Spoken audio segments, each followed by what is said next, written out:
I know, it's so funny. I was reading this, it was just cracking me up. I thought, oh my God, really?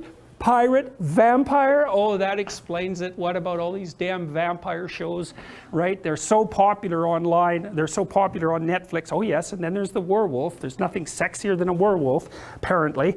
But I mean, so there's predatory dominance that's implicit in that, right? With the billionaire, it's more abstract, but clearly that's an indication of very high success in the male dominance hierarchy. So, but there's this desire for aggression that's in that, a real aggression.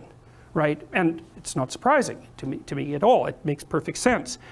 But the basic plot is that the woman encounters this mysterious and aggressive male and tames him. That's the female hero myth, as far as I can tell. It's Beauty and the Beast. And so it's because, well, there's no fun in taming someone who's already tame. And what makes you think you really want someone who's tame anyways? There's no interest in that. Plus, when chaos manifests itself, what makes you think that someone tame is going to be good for anything? And it's a real question. And so that aggression is absolutely vital. It's absolutely necessary. But because it's incredibly dangerous, which of course it is, it has to be civilized. And so what happens is that the archetypal female in these pornographic romances seduces and tames the aggressive male. And that's her encounter with chaos. Now it's more complicated. Of course, females, they're more complicated, and that's exactly how it is. And it's no wonder, because their lives are more complicated. But okay, so back to this. So this map isn't predicated on the Beauty and Beast story, and I don't know what to do about that at the moment. But whatever, we're going to go with this map for the time being, because it's been the dominant one. You have the archetypal son who's hero and adversary. That's Cain versus Abel, for example. It's Abel versus Cain, hero versus adversary. And then that dyad, that hostile brothers, that's the motif, mythological motif that lays out. It's a very common mythological motif. That's nested inside the social order of order versus tyranny, and that's nested inside the destruction and creation of nature. And then all of that is nested inside the dragon of chaos. And so it's interesting, because you say, this is, you have the entity that knows, and that's the hero, and then you have the structure within which that entity is operating, and then you have the unknown. It's the son, it's the father, it's the mother. The mother stands for chaos, but outside of that, there's this additional chaos that's paradoxical. And you might say, well, why do you need to have two kinds of chaos? And that's where things get ridiculously complicated. The littler chaos is what's defined in relationship to what you already know. So it's manageable in some sense. It's that which, combined with what you already know, can bring something forth. There's a sexual metaphor in that. You take what you know, you take something you don't know, you put them together. This isn't enough to overwhelm this, and this isn't enough to suppress this. The two come together in a creative union, and something new is born from it. So that's the Holy Father, the Holy Mother, bang, and the hero that emerges out of that. Okay, but then there's the chaos that's so overwhelming that it just demolishes everything. And it's the ultimate source of what's known and what's unknown in relationship to what's known and the knower itself. And that's symbolized by this dragon of chaos. And I'm going to show you another way of thinking about it.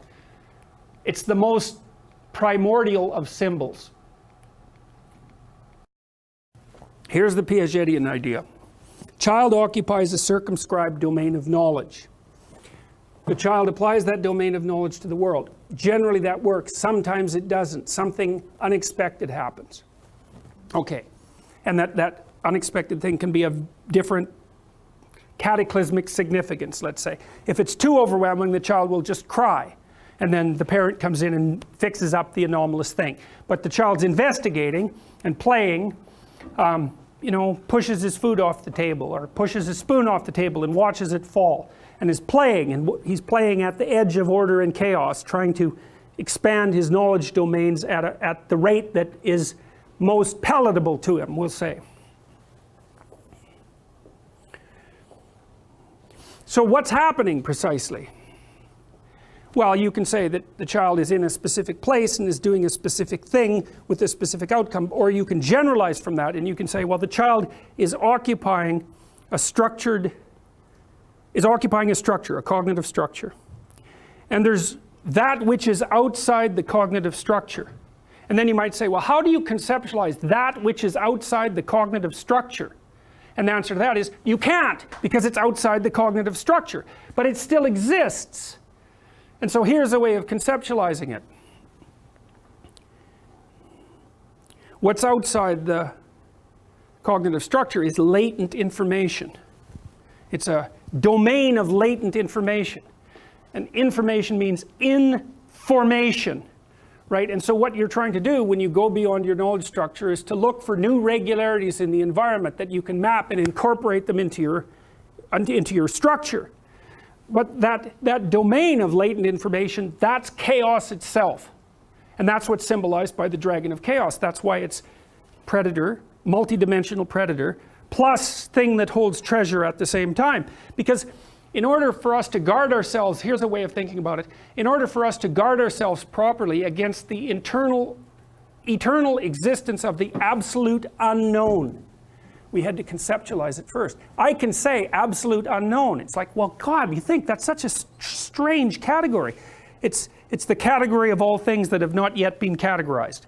It's like zero, you know, it's like the antithesis of zero. It took people a long time to come up with the idea of zero. It's the category that contains nothing. Well, what do you need a category like that for? Well, to do mathematics, as it turns out. This category is the category of all things that have not yet been mastered. And your job is to be a master of the category of all things that have not yet been mastered.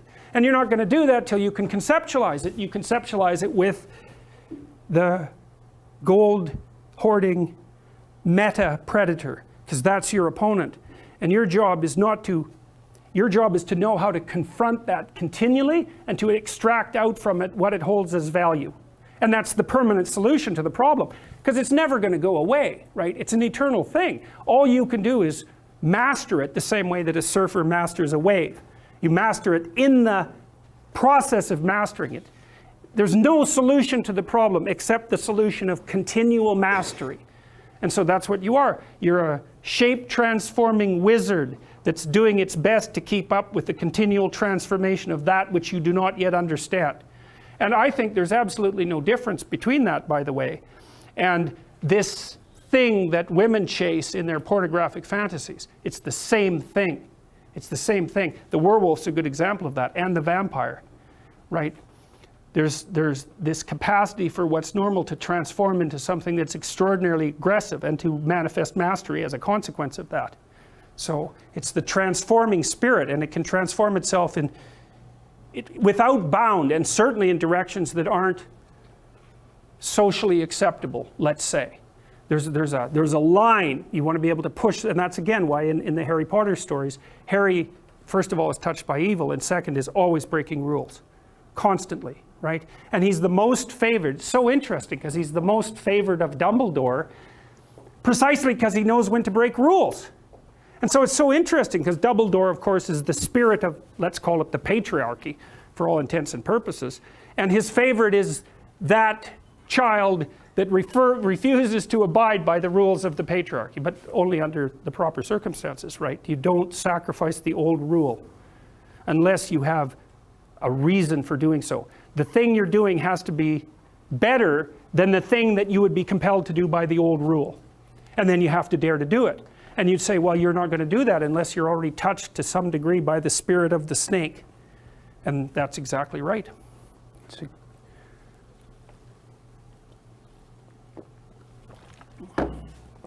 Okay, here's another way of thinking about it. The winged reptile is a thing of the earth and a thing of the sky. So you could think about it as a thing of matter and a thing of spirit. Okay, so then the question is, well, what exactly does that mean? It's a symbol of the union of spirit and matter. Okay, so what's matter? Well, the world. But it isn't just the world, it's also what matters. And what's spirit? Well, it's the thing that flies free of the material world, that's above the ground, that's in the ethereal space, that's up in heaven, but it's also whatever it is in us that's psyche or spirit. Okay, so then you might say, well, what's the origin of that? Chaos. And we can actually, I don't want to put that out as a metaphysical proposition. I want to put it out as an extension of what we've been saying. So the child bootstraps itself up from nothing, roughly speaking, right, through its developmental processes. It emerges, has a fully fledged nervous system, and it produces cognitive structures within which it exists and views the world. But there's something outside of the cognitive structures, and that's this latent information. We'll say, well, then we could say that latent information is properly conceptualized as matter and spirit. Why? Because when you investigate it, when you interact with it, you parse it into the world and into you. That's what it means to be informed by your contact with the unknown. It informs you. It makes you more than you are. And so it's like that's the resource you're extracting from the absolute unknown. It's the information that allows you to reconstitute your being. At the same time, you differentiate your knowledge of the world. So matter emerges from the latent information and what matters, and you emerge from the latent information in this dialogical process that involves your continual exploration. You build yourself and you build the world. And so the dragon of chaos, the winged dragon of chaos that guards the gold, is the latent information that, when you explore, enables you to build yourself and to differentiate the world. I'll tell you a story to end this. This is one of the great stories of mankind, and this isn't the only variant of this story. There's many variants of it, but this variant is useful for our purposes. That's a story I stumbled across a long time ago. I'm going to tell you the second story first because I don't have the energy to tell you the first story. So this is a story that the ancient Egyptians predicated their society on. And to understand this story, the first thing you have to know is what the characters were. And these characters were gods. There's 4 of them. Although the Egyptians had far more than 4 gods. You might think of these as the central gods. And you might think, what is a central god? And then you might think, well, imagine that the gods compete for dominance across time in people's imaginations. And some gods win. And they occupy the primary position of dominance in the hierarchy, in the dominance hierarchy of gods. And those are ideals. And ideals compete across time for dominance. And they're embodied. And so when diverse tribal people come together, they throw all their gods into the ring and they fight across time, and something emerges as a victor. And that's the emergence of monotheism out of polytheism. And it parallels the development of a unified morality within each of us as we develop across time. And the god that emerges as dominant across time bears a substantial resemblance. Imagine you have a set of gods in this locale that are competing across time, and something emerges as dominant. And then over here you have another set of gods that compete across time for dominance, and something emerges. You'll see major commonalities across the 2 things that emerge. And the reason for that is because the process of emergence that gives rise to both of them is similar in both situations. And that's part of what accounts for the cross-cultural similarity of high-order religious ideas. All right, anyways, you need to know the characters. Osiris. Osiris is the old king. He's Dumbledore for all intents and purposes. He's the old king. He's the spirit that established the Egyptian state when he was young. He was a great hero, but now he's old. And he's archaic and he's willfully blind. That's Osiris. He has a brother, Seth. Seth is Set. And Set is Satan, because the word Satan comes from the word Seth and Set via the Coptic Christians. So he's a precursor to the Western idea of Satan. You have Isis. Isis is queen of the underworld, and Isis was the goddess of a religious structure that prevailed across thousands and thousands of years. Isis. And you have Horus. Horus is a falcon, and the Egyptian eye Everyone knows that eye, right? The eye with the open pupil. That's Horus. And Horus is a falcon because falcons can see way better. They can see better than us. They can see better than anything else except for perhaps eagles. And they fly above everything. Zazu in Lion King is Horus, right? And Mufasa is Osiris. And Scar is Seth.